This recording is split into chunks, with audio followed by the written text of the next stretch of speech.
With each new failed attempt at a proper functioning human, Enki finds a place for them in society, often as servants for the king. Sitchin theorized that the story recalls the first phase of the existence of the hybrid man, a being in likeness and image of the gods, but incomplete in some ways, including sexually, lacking in quote-unquote knowing. However, they were still useful to the Anunnaki's plan as servants in some way, shape, and form. According to this theory, for many thousands of years, Enki continually cloned and created new protohumans who would grow up to become minors. However, these beings were sterile. They could not reproduce. During the period in which they grew into adults, these first humans were placed in an area where they could be contained and not leave. Sitchin believed that it was only when they grew up enough to be useful to the Anunnaki that they were transported to the mining area in Africa.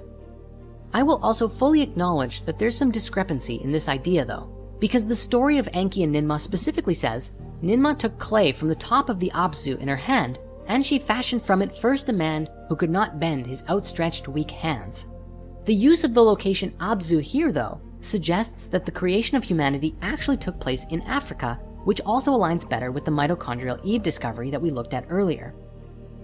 Perhaps then it's just the other way around, and that after fashioning these servants, they were found useful to the Anunnaki in other ways than mining, and were transported to Mesopotamia to help work in and maintain Eridu or other locations nearby.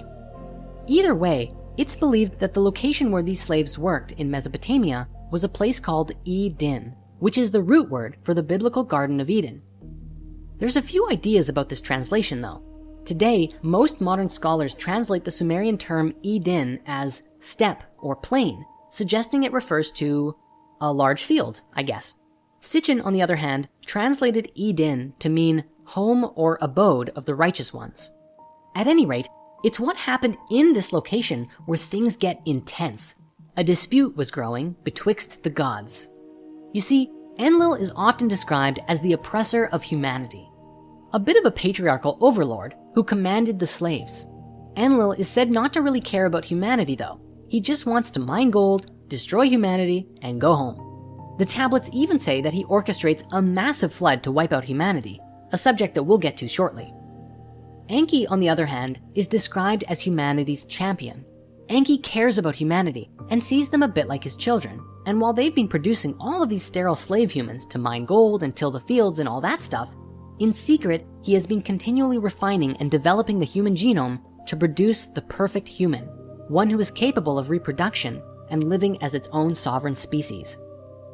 This story says that Enki finally discovers the perfect genetic pairing and that a real human is achieved.